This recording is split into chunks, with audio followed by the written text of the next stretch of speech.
Hi, friends. In ancient times, whenever a massive skeleton of a dinosaur or some large animal was discovered, early humans would be overwhelmed with a mix of fear and amazement. They could not fully understand what these enormous bones were. So, to satisfy their curiosity, they created various stories and explanations. For example, take Chinese dragons. The idea of dragon-like creatures with jaws similar to dinosaurs didn't just appear out of nowhere. It is likely that ancient humans saw these fossils, and their imagination took flight, leading them to create such mythical creatures. Later, these ideas gave rise to famous artworks and mythological stories featuring fire-breathing dragons. Similarly, in Greek mythology, we find many giant creatures.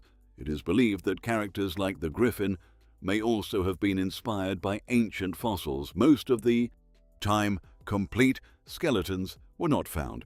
Only large bones such as leg bones, arm bones, or shoulder bones, often as big as a human, seeing.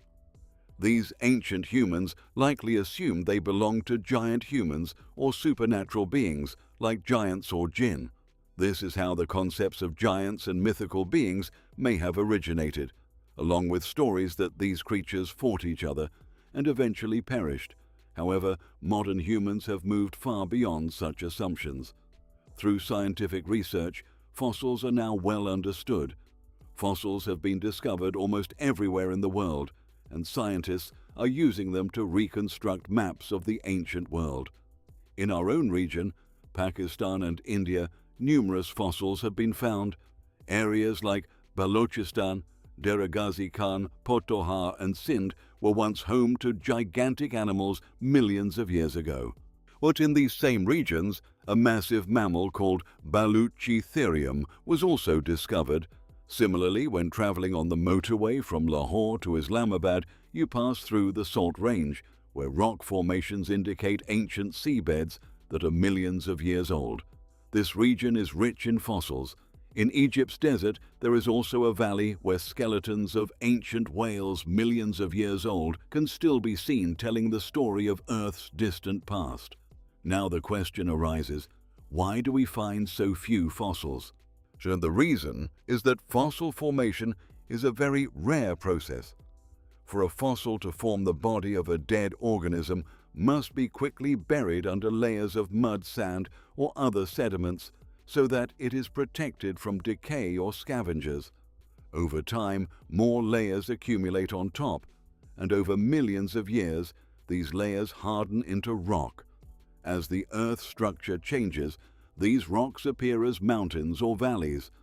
That is why whenever you see layered rocks, you can assume that the area was once part of a sea or a lake.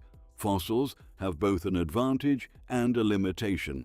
The advantage of fossils found in sedimentary rocks is that they provide clear remains and details of large organisms. However, the drawback is that these fossils usually preserve only the hard parts of organisms such as bones, teeth, and shells. Soft parts like hair, skin, feathers, and tissues are usually not preserved. Nature, however, has another method of preserving fossils, one in which organisms can be preserved almost completely, sometimes even with facial expressions. These fossils are known as amber. How are these fascinating fossils formed?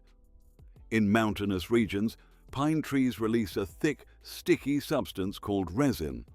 This acts as a defense mechanism for the tree, protecting it from harmful insects and diseases. As this resin flows down, it traps insects, small animals, or plant material in its path. Over time, the resin hardens and transforms into amber over millions of years. The organisms trapped inside are preserved and do not decay. Amber is found in many parts of the world, especially in Myanmar, Burma, around the Baltic Sea, and along the coasts of Sweden and Finland. After storms, amber often washes ashore, where collectors gather it for research and trade. A third important type of fossil is frozen fossils. When an organism is preserved in extreme cold, such as in ice, it can remain intact for thousands of years without decaying. A famous example is a 40,000-year-old baby mammoth found in Siberia with its hair, skin, and even stomach contents. Preserved organisms preserved in amber. Ice or rocks are called body fossils. Another fascinating type is trace fossils, which include footprints, feeding marks, or movement traces left behind by organisms. For example, fossilized footprints from millions of years ago or trails left by small creatures. Today, millions of fossils have been discovered worldwide, and many more continue to be found. However, two important questions arise regarding evolution. First, how do fossils serve as evidence for evolution? Second, how do we determine the age of a fossil, how many thousands or millions of years old it is?